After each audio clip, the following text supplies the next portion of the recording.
이야, 오쁘다. 그럼. 우와.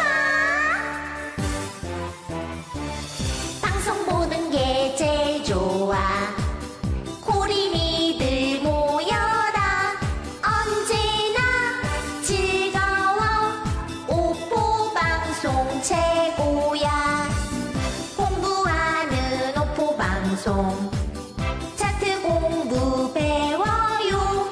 언제나 즐거워. 오늘은 또 어떤 정보들까? 오포님을 불러봐요. 오포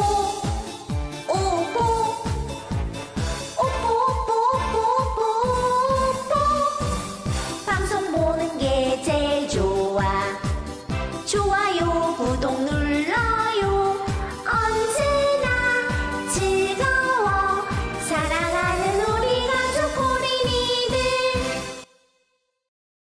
네, 안녕하세요. 오포입니다. 2021년 7월 6일 11시 비트코인 관련 뉴스 브리핑을 지금부터 시작하도록 하겠습니다. 먼저 관련된 뉴스들을 함께 살펴보시죠. 네, 오늘은 준비한 뉴스들, 오늘 코인리스 홈페이지가 약간 문제가 있어가지고요. 그거에 관련된 뉴스들을 실시간으로 함께 살펴보는 시간을 갖도록 하겠습니다. 먼저 방금 전에 한 3분 전에 업데이트된 뉴스네요. 함께 보시죠. 호주 현지 암호화폐 기업들이 명확한 규제 마련을 목표로 정부에 대한 로비를 시작했다고 데크립트가 보도했다. 디지털 자산 서비스 공급 업체에 대한 명확한 라이센스 제도를 마련해야 한다. 또한 전통 은행들이 디지털 자산 서비스 업체에 대한 서비스를 보류하는 것을 막아야 한다는 내용의 선언을 보냈다. 이게 지금 한국에서 똑같이 일어나고 있는 문제들이죠. 한국 같은 경우도 정확하게 정부에 대한 이 제도가 없기 때문에 현재 많은 문제가 있어 왔고요. 그나마 9월 25일부터는 특근법이 시행이 되기 때문에 많은 거래소들이 국내에서 거래를 하기 위해서는 실명 계좌가 있어야 되고요. 그리고 정보 관련 보안이 시스템이 인증을 받아야 되는 상황입니다.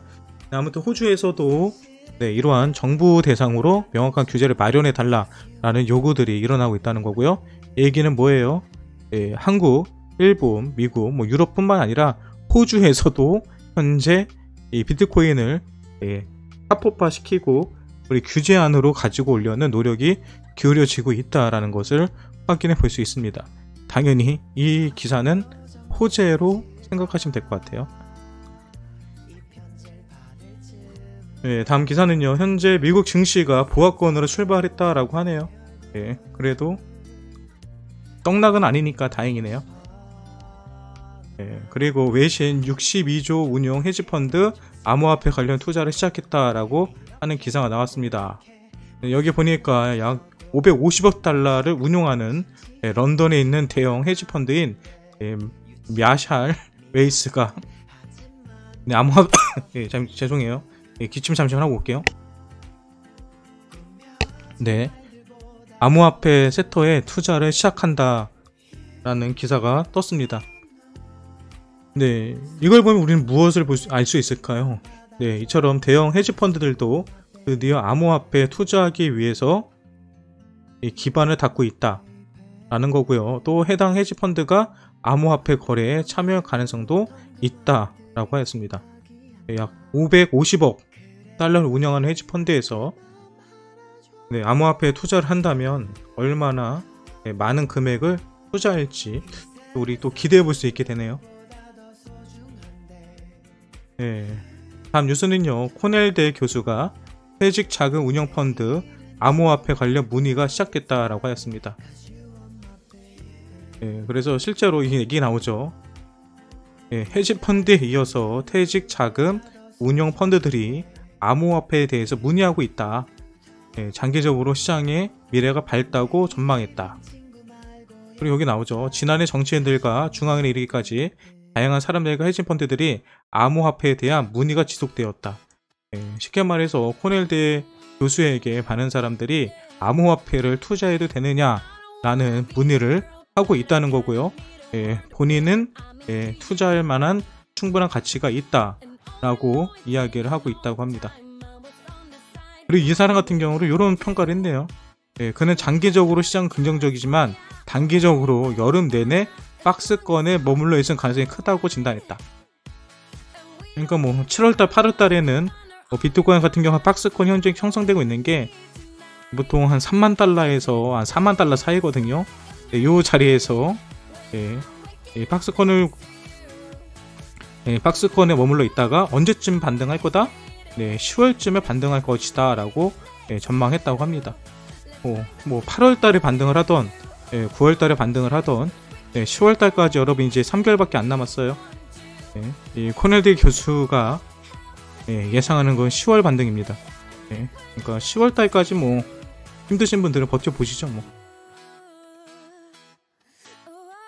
그리고 또 재밌는 기사가 하나 나왔죠.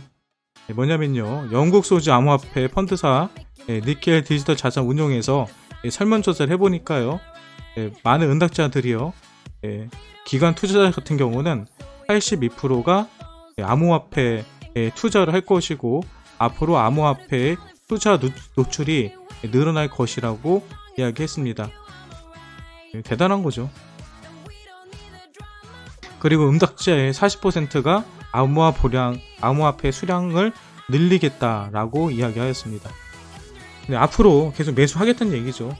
지금 여러분 지금 보시는 것처럼 뭐 기관 투자자들, 코넬대 교수도 여기서 문의하고 있는 많은 기관들, 그리고 이 런던에 있는 헤지펀드 이런 데들이 지금 다 무슨 얘기하고 있는 거예요?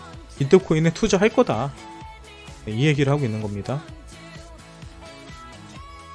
그리고 또 이런 기사가 지금 하나 나왔어요. 스위스 암호화폐 친화은행에서 이더리움 2000년 스테이킹 서비스를 출시한대요.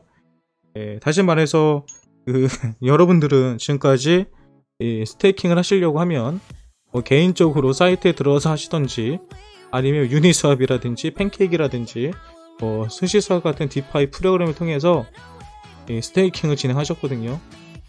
근데 스위스에서는 이제 오프라인 은행에서도 스테이킹 서비스를 할 수 있다는 점에 관해서 알려줍니다.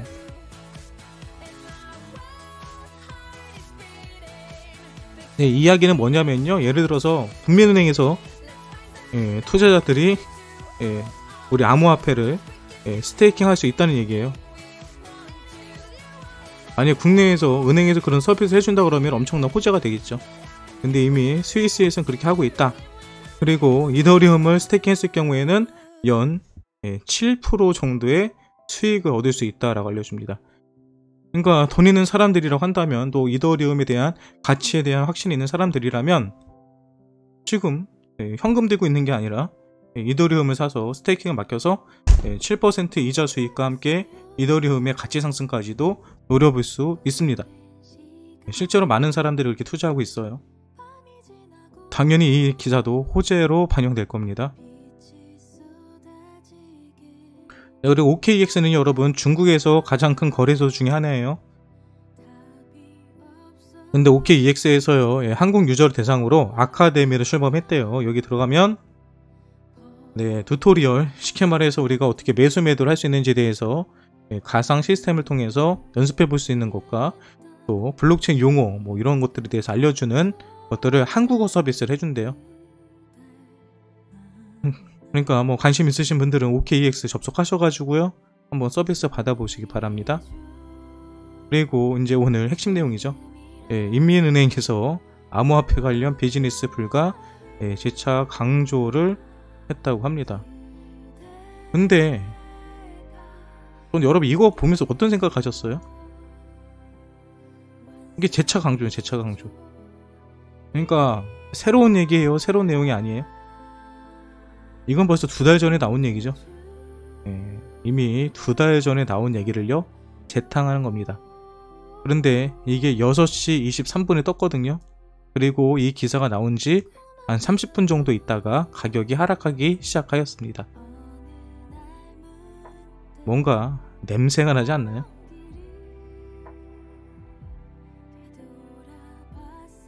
여기 보면은 똑같은 얘기 한 거예요. 다시 강조하지만 관할내 업체들은 암호화폐 관련 영업장 운영, 비즈니스 활동, 홍보 및 광고, 프로모션들을 진행할 수 없다고 강조했다. 이건 계속 했던 얘기잖아요. 뭐 새로운 얘기가 아니잖아요. 또한 가날 지역 내 금융기관들도 직접 또는 간접적으로 고객들에게 암호화폐 관련 서비스를 제공할 수 없다고 지적했다. 이미 못하고 있잖아요. 그렇기 때문에 이 기사는요, 계획된 기획기사다. 그러면 여러분 아셔야 될 게 있어요. 전 세계에서 비트코인을 가장 많이 가지고 있고 가장 많이 거래를 하는 사람들은 중국 사람들입니다. 실제로 2017년, 18년도 불장을 이끌었던 것도 바로 중국 사람들이었고요. 그리고 중국 세력들은 누구냐? 바로 채굴업자들입니다. 근데 중국에서 현재 채굴업자들이 어떤 상황이 닥쳤느냐? 채굴업자들은 채굴을 해서 매일매일 수익을 받아가야 되는 사람들이에요. 그 수익이 전체 채굴량의 90%를 차지할 정도로 엄청난 물량을 가지고 가던 투자자들입니다.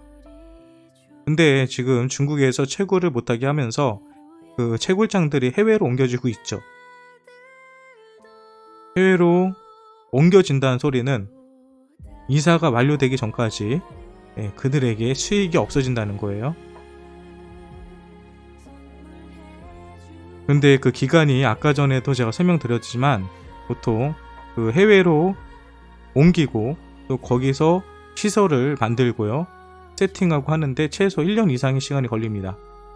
다시 말해서 1년 동안 중국에 있는 채굴을 이 기업들은요, 채굴로 인해서 수익을 받기가 어렵다는 거예요.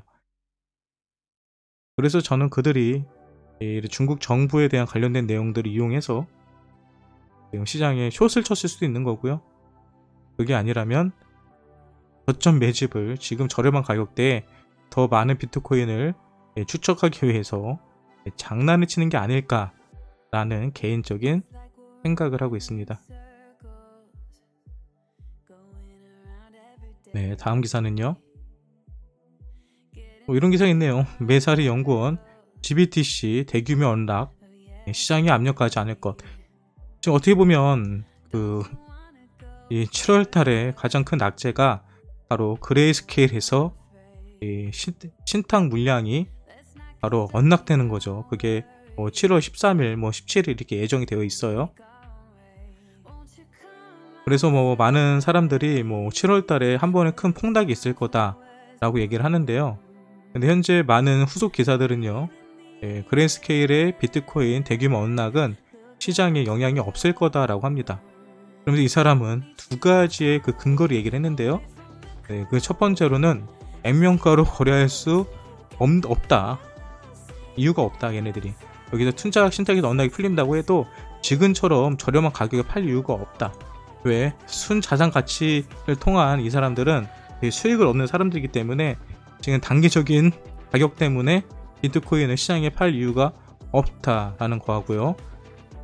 또 두 번째로는 그레이스케일 같은 경우는 BTC 가격이 오를 때마다 2%의 수수료를 얻는데요.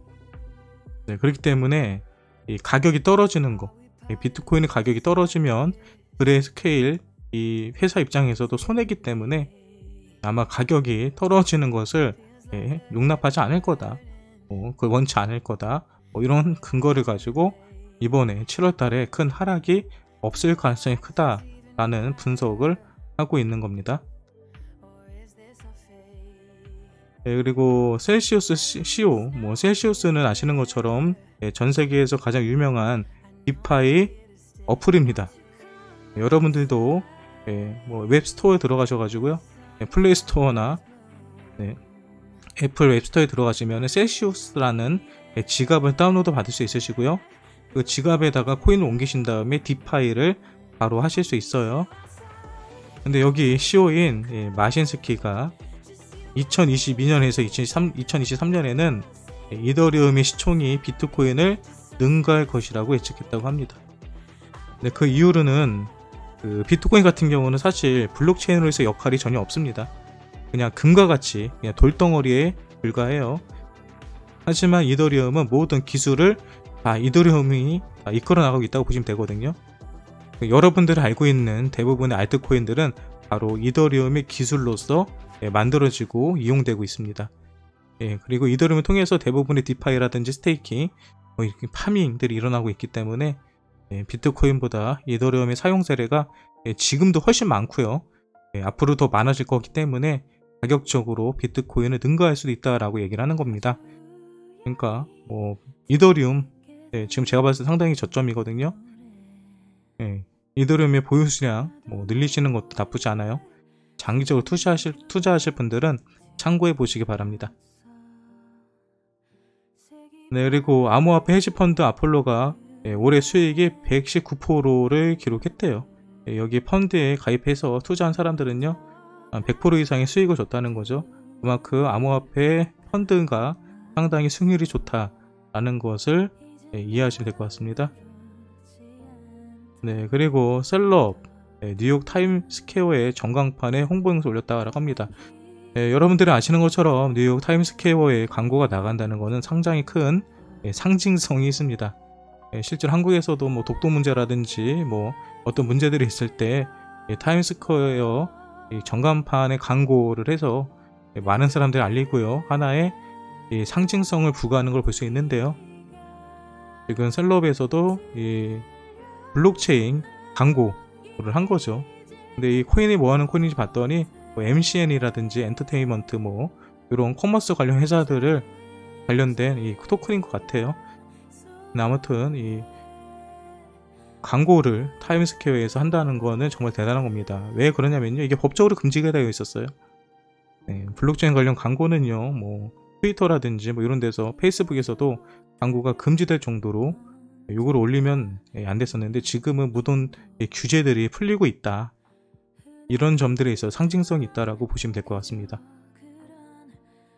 다음 기사는요, 코인쉐어드 엘로우 테크놀로지가 ETF 사업을 인수했대요. 여기 보니까 중요한 게 이거죠. 코인쉐어스가 뭐냐면요, 코인쉐어스가 이 블록체인 전문 투자사인데요. 얘가 어디를 인수했냐면요, 옐로우 테크놀로지를 인수를 했습니다. 근데 옐로우 테크놀로지는요 바로 영국의 억만장자 헤드펀드 매니저 알렌 하워드가 이끄는 곳이에요. 근데 이거를 인수했다는 것은 뭐예요? 이 알렌 하워드가 이끌고 있던 억만장자에 대한 고객들을 끌어당길 수 있다는 소리죠. 영국에 있는 많은 투자자들이 코인쉐어스를 통해서 비트코인에 투자할 가능성이 크다, 이런 식으로 이해하시면 될 것 같습니다. 그리고 한국의 투자자들이 70% 이상의 가상자산을 유망한 미래 자산으로 생각하고 있다 라고 하는 쓸데없는 통계 조사고요. 500명 가지고 설문조사 해가지고 나온 결과라서 넘어갑시다. 그리고 재밌는 기사 하나 떴어요. 빗썸 실소유주 1억 달러 사기 혐의로 기소되었다고 합니다. 여러분 이거 내용은 특별한 내용은 아실 필요 없으시고요. 중요한 건 이거죠. 이번 특검법에 보면 이 거래소가 살아남지 못하는 한 가지 조건 중에요, 바로 이 거래소의 대표 또는 핵심 인물이 도덕적으로 법적으로 아무 문제가 없어야 됩니다. 근데 빗썸의 실소유주가 1억 달러 정도를 기망행위를 했다는 소리거든요. 쉽게 말해서 자기가 자기의 주식을 팔 건데 BK그룹 회장한테 이거를 살 거냐라고 하면서 1억 정도를 이게 받아냈다는 소리예요. 아무튼 그래서 기소가 됐습니다. 중요한 건 기소가 됐다는 거고요. 그가 빗썸의 실소유주, 빗썸 거래소 이대로 가면요, 특검법으로 인해서 거래소가 상폐됩니다. 거래소가 폐쇄돼요. 그래서 아마 조만간 이 살아남는 방법은 하나밖에 없어요. 이 실소유주가 빗썸에서 운영자에서 내리거나 모두 자신의 지분을 넘기고 나와야 됩니다. 그게 9월 25일 전까지 일어나야 되는 일이에요. 빗썸도 지금 빨간불 들어왔다, 큰일 났다, 이렇게 생각해 보시기 바랍니다. 그리고 이제 재밌는 기사가 또 나왔어요. 비트코인 채굴자 50% 오프라인 상태, 경쟁자 줄어, 수익성 개선. 이거 앞에서도 나왔던 얘기랑 동일한 거거든요. 현재 중국에서 비트코인이 지금 중단이 되다 보니까 채굴자의 50%가 오프라인 상태래요. 그러니까 노드가 안 돌아가고 있다는 거죠. 근데 이렇게 되면 어떻게 되냐, 이 해시레이트가 떨어지거든요. 근데 해시레이트는 다시 말하지만 경쟁률이에요. 쉽게 말해서 10개의 비트코인이 있다면 10개 비트코인을, 예전에는 1000명에서 10개 비트코인을 서로 갖기 위해서 노력을 했다면 지금은 절반이 사라졌기 때문에 1000명이 아니라 500명에서 10개 비트코인을 갖기 위해서 경쟁을 하는 거예요. 그렇게 되다 보니까 아무래도 확률이 2배 이상의 수익률이 나오겠죠. 그래서 실제로 50% 이상의 2배 가까운 이상의 수익이 나고 있다 라는 기사입니다. 그래서 지금 채굴업자들이 대박 나고 있는 거죠. 네, 그리고 얼마 전에 우리 이틀 전인가 아르고가 많이 가격이 올라왔었죠. 아르고가 가격이 올랐던 이유가 바로 나스닥의 상장을 추진하고 있다고 합니다. 그리고 이 아르고는요, 이 채굴을 하는 기업이에요. 채굴하는 기업이고요. 이 친구들은 6월달에 비트코인을 167개 채굴했고요. 올해만 883개 비트코인을 채굴했다고 합니다. 그럼 얼마예요? 883 곱하기, 지금 비트코인 4천만원 잡고요.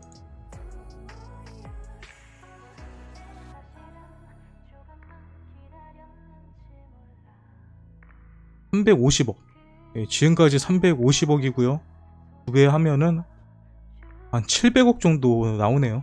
근데 지금이 700억이지 만약에 비트코인이 1억 한다. 야, 그러면은 뭐 엄청나게 돈을 버는 거네요. 아무튼 지금 채굴이 엄청나게 수익 가져다 준다라고 볼 수 있습니다. 그리고 센티멘트가 BTC 행보에서도 이더리움 기반 ERC20 코인들이 강세하고 있다. 무슨 얘기냐면요, 비트코인 안 올라가고 있는데 알트코인들이 많이 가격 상승하고 있다라는 얘기입니다. 그냥 그런 얘기로 넘어가면 돼요.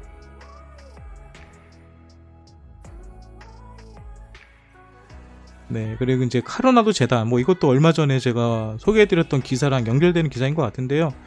현재 에이다는 플랫폼 코인이에요. 쉽게 말해서 많은 사람들이 그 에이다를 이용해가지고 어떤 DApp들을 만들어내야 됩니다. 근데 현재까지 에이다를 사용한 DApp들이 거의 없어요.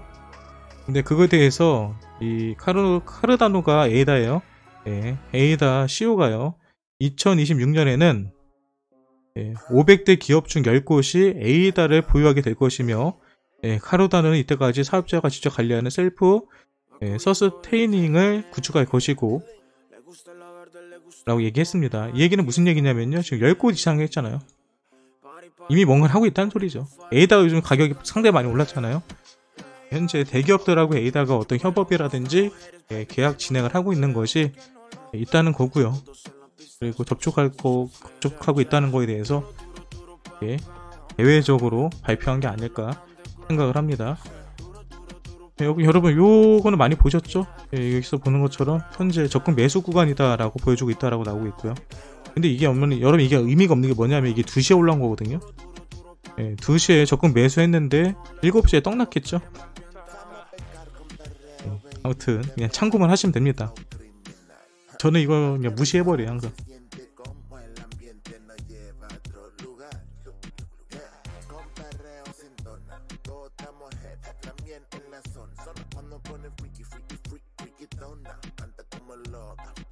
또 어떤 기사가 있을까요?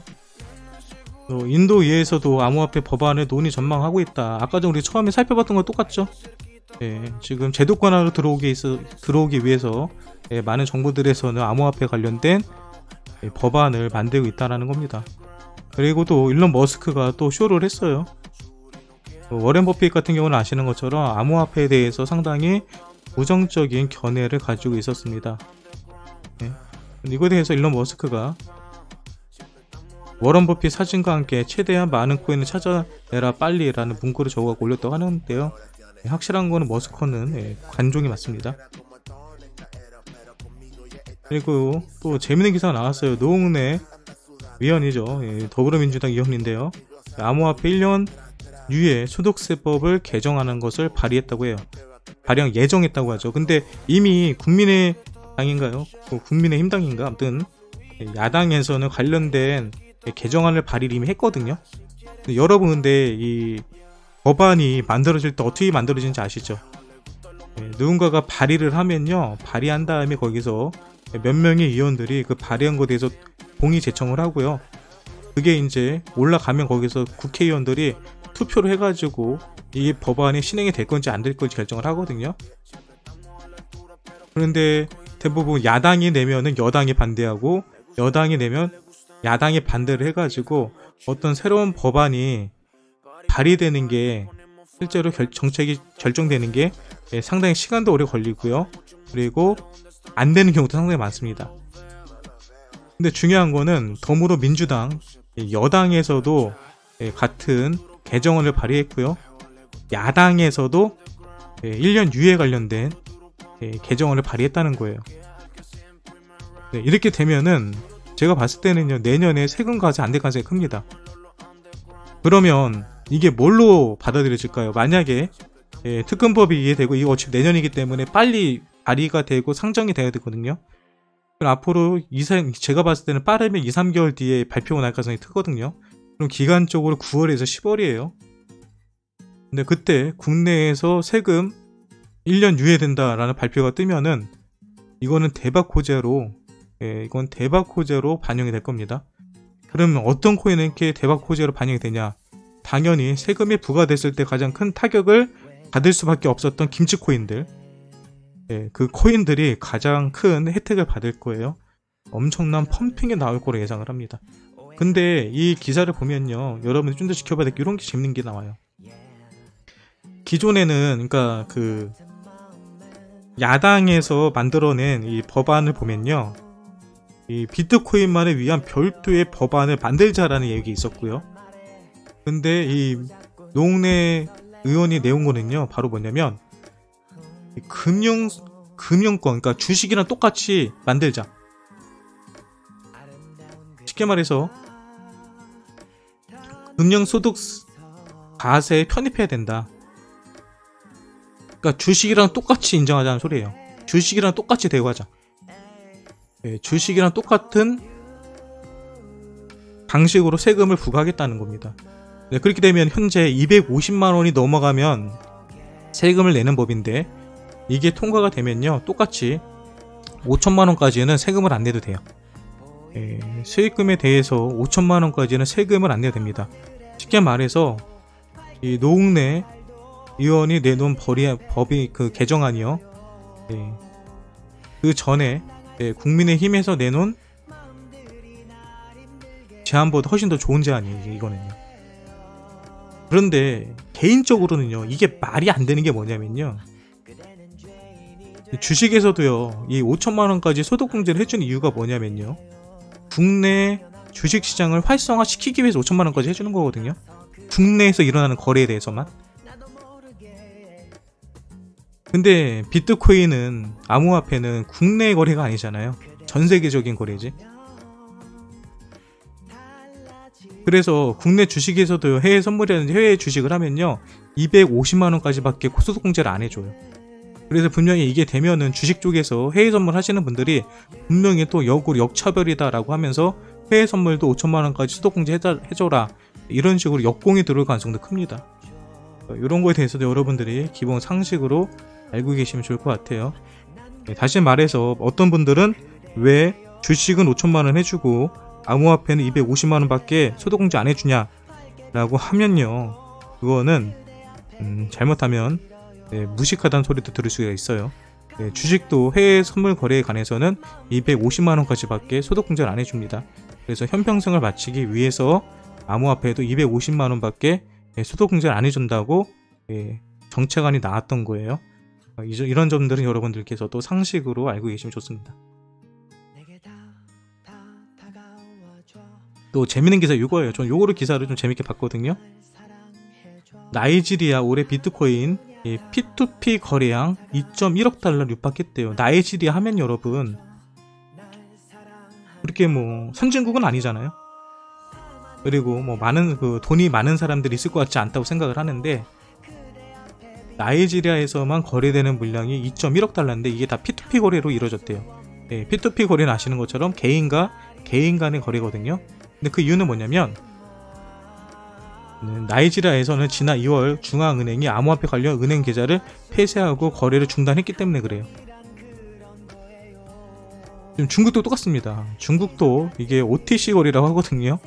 OTC 거래, 장외 거래, 그리고 개인과 개인 거래가 엄청나게 활발하게 이루어지고 있습니다.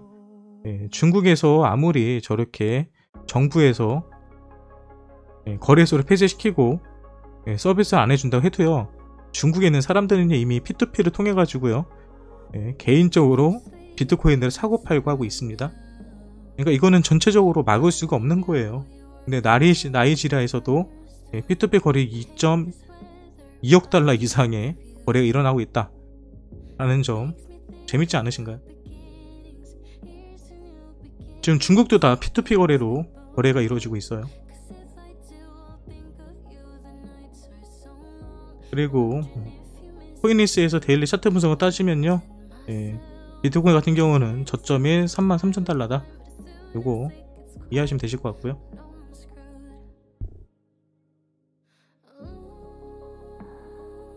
그리고 현재 비트코인이 지금 그 테슬라에서 중간에 결제를 금지했던 게 뭐냐면은 바로 그거죠.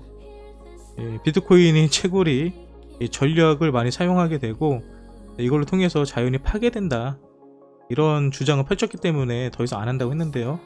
얼마 전에도 제가 뉴스에 알려준 것처럼 대부분의 56% 이상이 재생에너지를 사용하는 거다 라는 발표가 있었죠.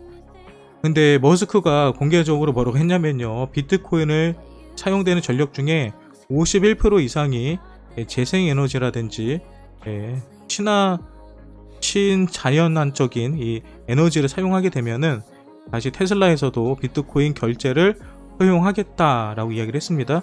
근데 여러가지 현재 그 조사 결과를 따지면요, 이미 56% 이상이 재생에너지를 통해서 비트코인을 채굴하고 있다고 하고요. 그리고 실제로 비트코인을 통해 사용되는 전력량을 보니까 전세계 사용량의 0.1%밖에 되지 않는다고 합니다. 그래서 이 이야기는 비트코인 채굴에 지나치게 많은 에너지를 사용하므로 환경오염 우려가 있다는 일부 주장을 전면적으로 반박하는 것이다 라는 겁니다. 그리고 이 채굴로 인해서 전력 가장 많이 사용하는 나라는 중국이었고요. 그 다음으로 미국, 유럽연합, 인도, 러시아 순이었습니다. 이런 것들도 알고 계시면 재밌겠죠. 한국 같은 경우는 브라질과 함께 10위권이었다고 얘기하네요. 그리고 요 기사는 재밌는 겁니다. 요걸 통해 여러분 우리 여러 가지를 알아낼 수 있어요. 뉴욕의 한 호수가 온도가 엄청나게 뜨거워졌대요. 심지어 호수가요, 온천을 방불케 하는 정도로 뜨거워졌대요. 근데 그 이유는 뭐냐면요, 그리니지 제너레이션이라는 비트코인 채굴 회사 때문에 그렇대요. 이 채굴 회사는요, 8,000여 대의 슈퍼컴퓨터를 연중으로 24시간 돌리고 있대요. 그래서 여기서 발생한 열이 호수의 수온을 끌어올렸다고 합니다.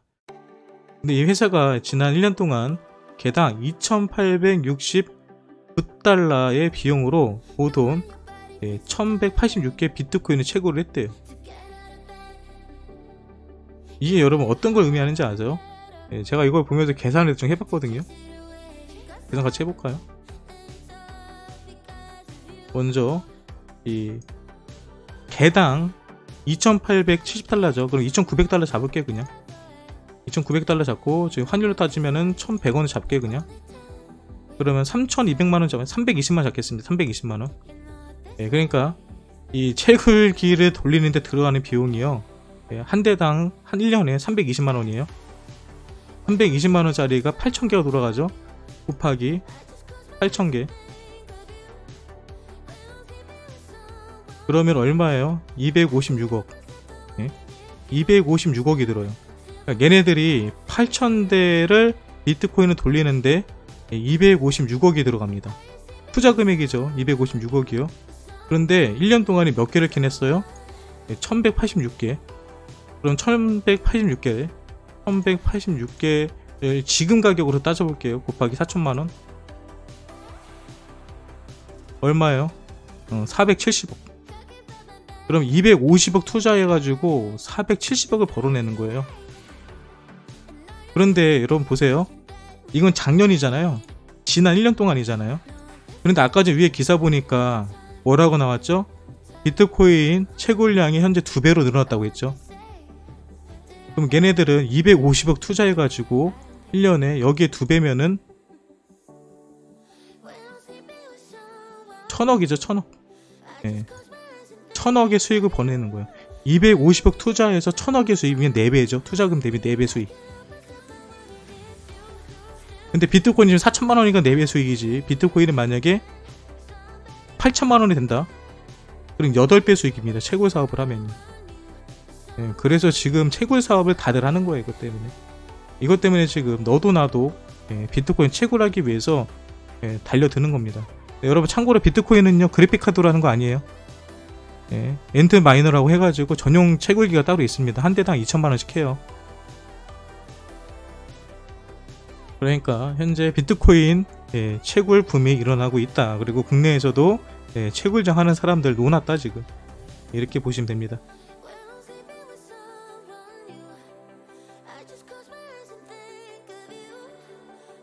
마지막 기사는 도지로 마무리 짓죠. 전체적으로 도지 보면은